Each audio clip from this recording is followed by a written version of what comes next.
Bienvenidos al tradicional concurso de carteles de la Semana Internacional del Cerebro, edición 2023.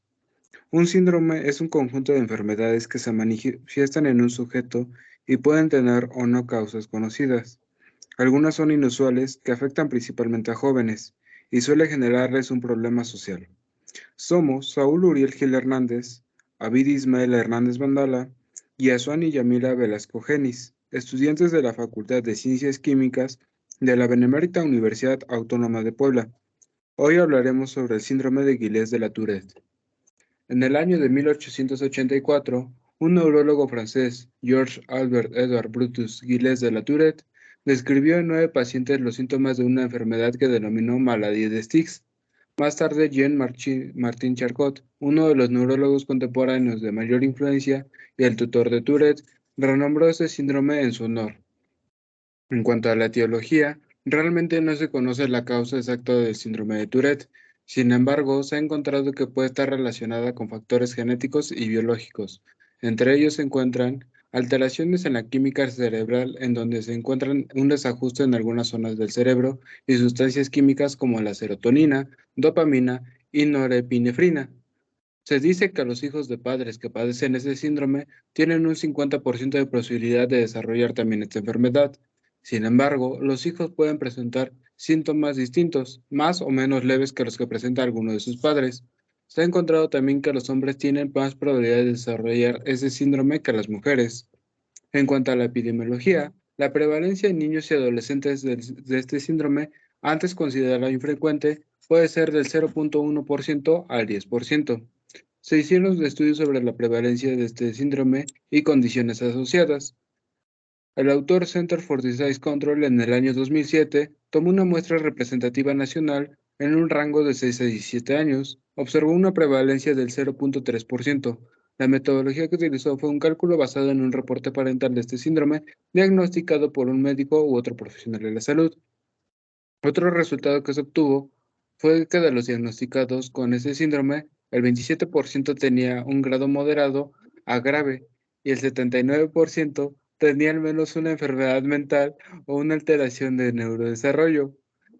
En el año 2021, el autor Said Lineage tomó una población escolarizada de los principales colegios en un rango de edades de 13 a 14 años. La prevalencia que se observó fue del 1 al 3%. La metodología fue una encuesta con amplios criterios diagnosticados de tic vocal y crónico motor, aplicada a todos los niños. Ahora se acepta que este síndrome tiene una base genética relacionada con disfunción de los receptores de dopamina. Algunos estudios sugieren una transmisión autosómica dominante y otros un modelo mixto. Por otra parte, entre el 21 y el 90% de los niños con este síndrome tienen un asociado con TDAH, condición en la que también se presume que hay una disfunción de vías dopaminérgicas. El diagnóstico de los tics es eminentemente clínico y se debe hacer una revisión exhaustiva de la historia del paciente en la que se tenga en cuenta las características clínicas y epidemiológicas. Dentro de las tics vamos a encontrar las vocales y las motores. Estas a su vez se dividen en simples y complejas. Dentro de las vocales simples vamos a ver que se trata de la emisión continuada y repetida de sonidos. Algunos ejemplos de este tipo de tics serían toser, hacer sonidos con la garganta, hacer sonidos con las fosas nasales, entre otros. Dentro de las vocales complejas vamos a ver que se tratan de la emisión de palabras o frases de manera constante y repetitiva. Algunos ejemplos de este tipo de tics son decir palabras o frases fuera de contexto, insultar, repetir lo que dicen los demás o lo que dice uno mismo, cambiar el tono del volumen de voz repentinamente, entre otros. Dentro de los tics motores están en los simples, estos hablan de movimientos repentinos y repetitivos y de corta duración que implican a un solo grupo muscular. Algunos ejemplos de ellos son el parpadeo, el movimiento de hombros de arriba hacia abajo, las sacudidas de cuello, entre otros que hacen alusión a una cantidad pequeña de músculos. En los complejos, estos son movimientos repentinos y repetitivos mucho más grandes y coordinados.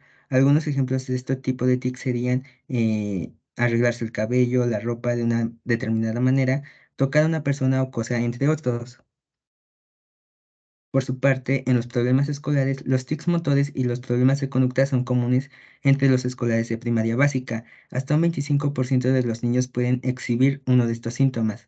pueden estar presentes simultáneamente o por separado.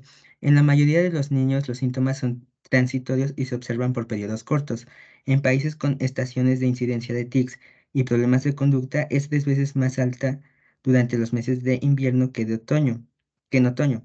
Snyder y colaboradores plantean que en los escolares los tics se pueden caracterizar en dos patrones sintomáticos: los aislados, que se presentan por menos de 2 meses consecutivos, y por su parte los persistentes. Estos duran más de 2 meses consecutivos o hasta más de 3.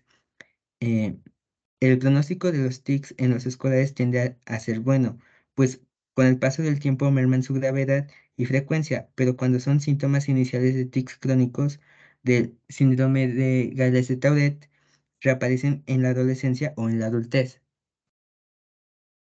Los tics en la vida adulta. Los tics se consideran enfermedades relacionadas a la niñez. Uno de los aspectos que define este síndrome es la aparición temprana de los tics antes de los 18 años, como antes mencionaron, dependiendo de los criterios que se emplean. Sin embargo, hay informes de casos de tics que comienzan en la vida adulta, principalmente sintomáticos o secundarios. Cerca del 55% de los tics primarios o idiopáticos de comienzo en la vida adulta representan recurrencias de los trastornos de tics de la niñez. La tarea es establecer si un adulto con tics de comienzo reciente los tuvo durante la niñez. Se dificulta porque algunos pacientes no los recuerdan si los presentaron y los observadores que los conocieron pues, en la infancia pues ya no están disponibles. Tratamiento.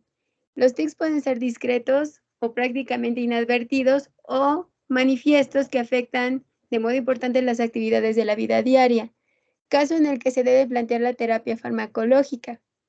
Sin embargo, algunos fármacos siempre se tiene que tener en cuenta los efectos secundarios y no siempre son eficaces.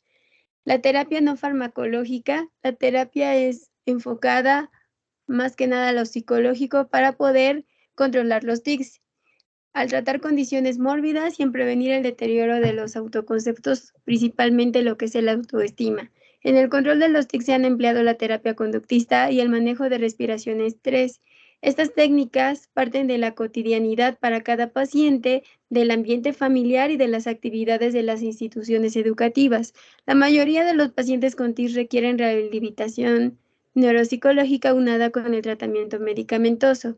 El plan terapéutico de los pacientes con tics siempre debe estar incluida una evaluación de la esfera afectiva, evitando la autoimagen negativa y fortaleciendo los logros obtenidos en el transcurso del tiempo mediante refuerzos positivos, que se recomiendan pues hacer deporte, buscar el apoyo de la familia y amigos, llevar a cabo actividades que te agraden y que te ayuden a relajarte. Por nuestra parte, eso sería todo. Muchas gracias.